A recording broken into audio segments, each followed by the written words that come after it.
3, 2, 1. Action.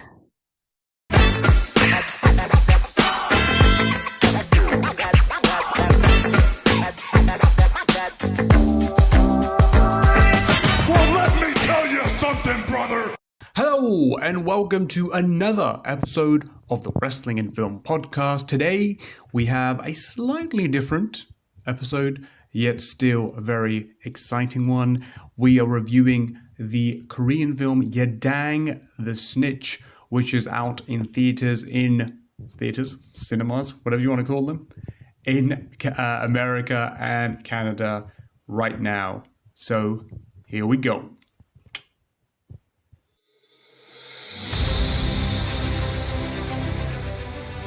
Yadang the Snitch is an investigative thriller, and it explores the criminal world of Korea, more specifically the drug activity that exists in this world.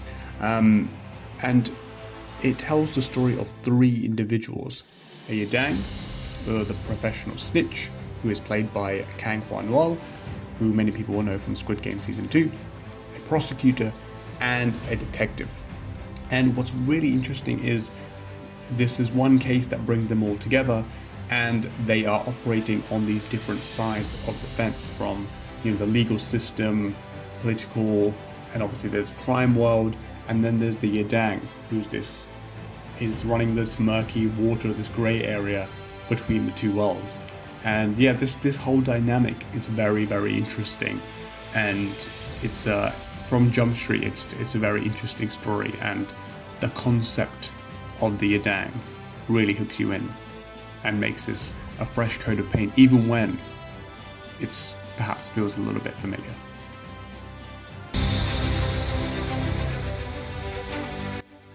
As I mentioned there, the concept of this kind of the Yadang, of this character who operates between the criminal system and the legal system, is very, very interesting, and that is what's really kind of hooks you in, and that's, I believe what's kind of how this story came to be from director Hwang. He said he kind of saw these individuals that exist in real life, and it was a fascinating type of character, which, especially for myself, going in blind, I really didn't know that these were actual individuals. This actually happened, and yeah, it was just really, really interesting. And so the film uses that kind of this type of character, this idea of this character as like the hook, because we're thrust into this world, and we see him in action, and him kind of playing this middleman between busting this drug dealer and getting leads on new people for the police, but as well as getting his own kind of reward at the end of it. And it's it's like it is this murky world of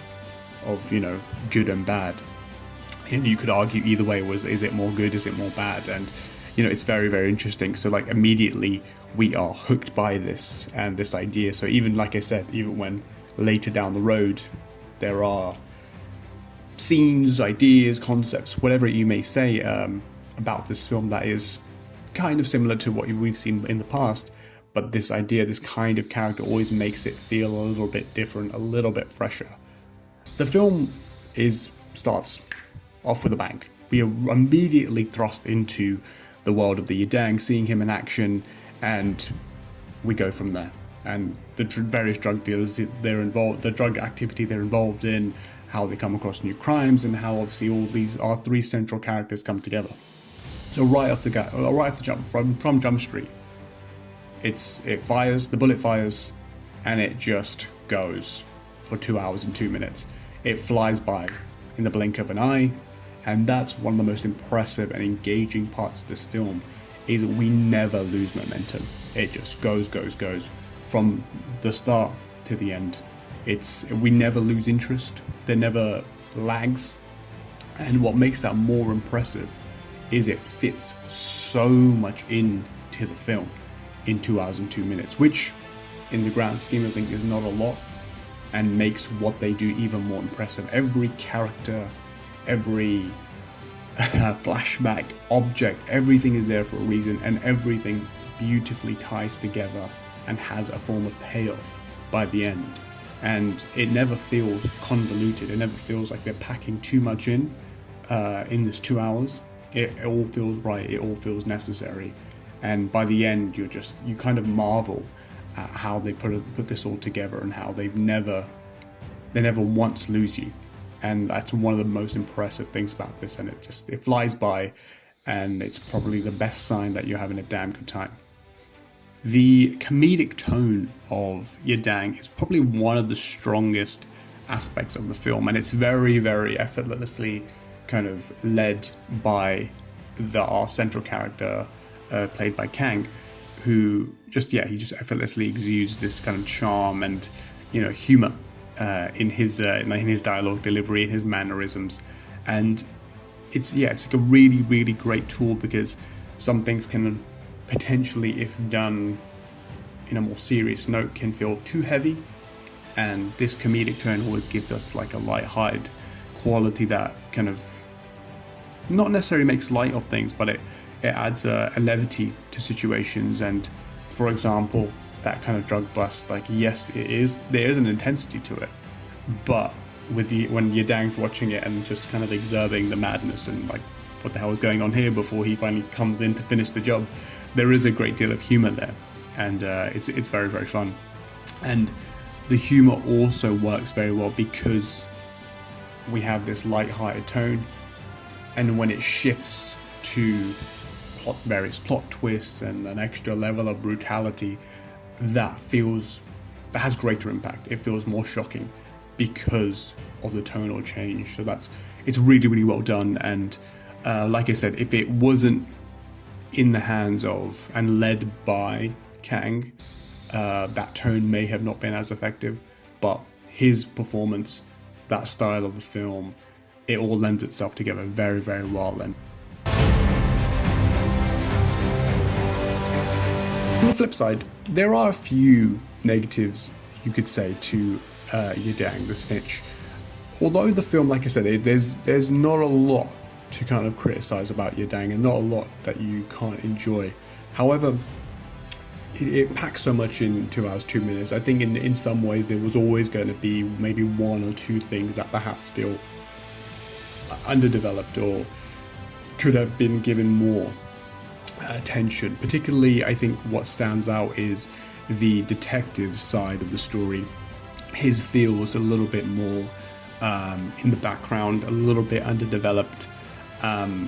So when it comes to it, there is less engagement in his angle, in his story, certainly initially. So it takes a little bit of time. So if there was ever a moment or moments that could potentially not lag, but perhaps have not as strong of an engagement or lose your interest a tad, I think it could be the detective's area, because there's not a lot of background on his side in comparison to the Yadang and the prosecutor.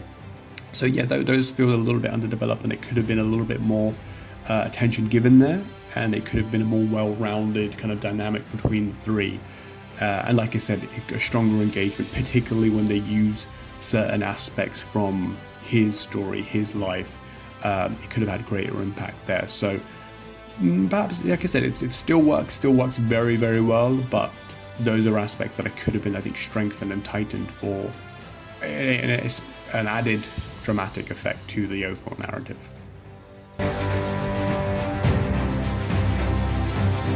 So despite a few hiccups, Yadang the Snitch still is a highly recommended viewing. It's incredibly entertaining. Like I said, it flies by. It's gripping from moment go to the end, and it concludes with a wonderful climax with a great plot twist. And like I said, it feels very fulfilling as a viewer, because all these pieces come together, things you even forget about that were like I said, intelligently planted earlier on, and it reincorporates various things very, very well. So highly entertaining, very rewarding, and there's a very nice bonus scene in the credits, which I highly recommend, which is really fun. It kind of brings that, like I said, the comedic tone that is so strong in the film. It brings that back in a really nice way, and it adds a nice touch to the ending as well. So yeah, like I said, highly recommend Yadang the Snitch. It's if we're gonna put a rating on there, we haven't done this before, so we're gonna put a rating on there. 4 stars out of 5 for Yadang the Snitch. Go to your theaters in America and Canada and go check this out. Hopefully, down the line, Yadang the Snitch will be released and to the world, and more audiences can get a glimpse of it. But for now, US, Canada, go check it out. It releases today, April 25th. Go watch it. Highly recommend it. You won't be disappointed.